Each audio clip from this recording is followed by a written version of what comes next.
وإن من شيعته لإبراهيم। বয়স 7 বছর। মাত্র 7 মাসেই সম্পূর্ণ কুরআন মুখস্থ করে হাফিজ হওয়ার অসাধারণ কীর্তি গড়েছেন নেত্রকোনার জুনায়েদ আহমেদ। আশুলিয়ার দারুল কুরআন তালিমুল ইসলাম মাদ্রাসার ছাত্র সে। আমি বড় একটা আলেম হতে চাই। আমি আলেম হইয়া দ্বীনের খেদমত করবো, কোরআনের খেদমত করবো। আপনারা সবাই আমার জন্য দোয়া করবেন।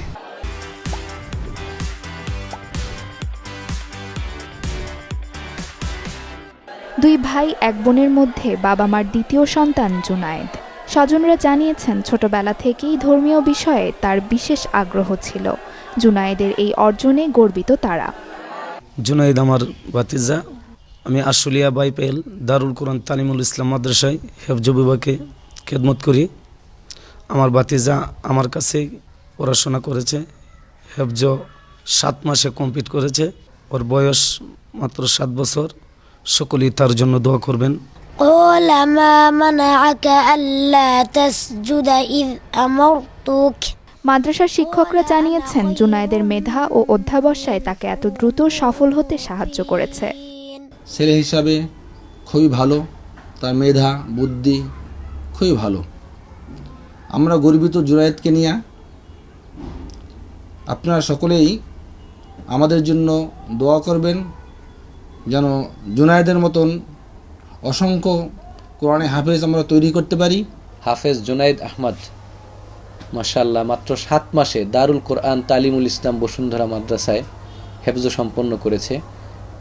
এটাও একটা আল্লাহ তাআলার পক্ষ থেকে রাসূলুল্লাহ সাল্লাল্লাহু আলাইহি সাল্লামের একটা জীবন্ত মুজিজা। আমরা হাফেজ জুনায়েদের জন্য, তার বাবা মা, তার পরিবারের জন্য শুভকামনা জানাচ্ছি। জুনায়েদের এই সাফল্যে খুশি স্থানীয়রাও। তাদের মতে জুনায়েদের মতো প্রতিভা দেশ ও সমাজের গর্ব। সে 7 বছরে পবিত্র কোরআন শরীফ হেফজ করেছে। আমি দেশবাসীর কাছে দোয়া চাই এবং দোয়া করি সে যেন ভবিষ্যতে বিশ্বজয়ী হাফেজ হয়ে সারা বাংলাদেশের মুখকে উজ্জ্বল করতে পারে। প্রথমে দেখছি এত অল্প বয়সে পড়াশোনা করে এত ভালোভাবে আগেতে যেতে পারে নাই। এই ছাত্রের জন্য আমাদের সবার জন্য সবার পক্ষে মাদ্রাসার পক্ষে দোয়া রইল। তার বাবা মা এবং তাকে যে টিচাররা গাইডলাইন করেছে তাদেরকেও আমি আমার অন্তরস্থল থেকে আমি শুভেচ্ছা বা মোবারকবাদ জানাচ্ছি। মাদ্রাসার অন্যান্য শিক্ষার্থীরাও জুনায়েদের কৃতিত্বে অনুপ্রাণিত হয়ে কুরআন শিক্ষার প্রতি আগ্রহী হচ্ছে। এমন প্রতিভা ভবিষ্যতে দেশ ও ধর্মের সেবায় আলোকিত ভূমিকা রাখবে, এটাই প্রত্যাশা সবার। Desk report, channel 24।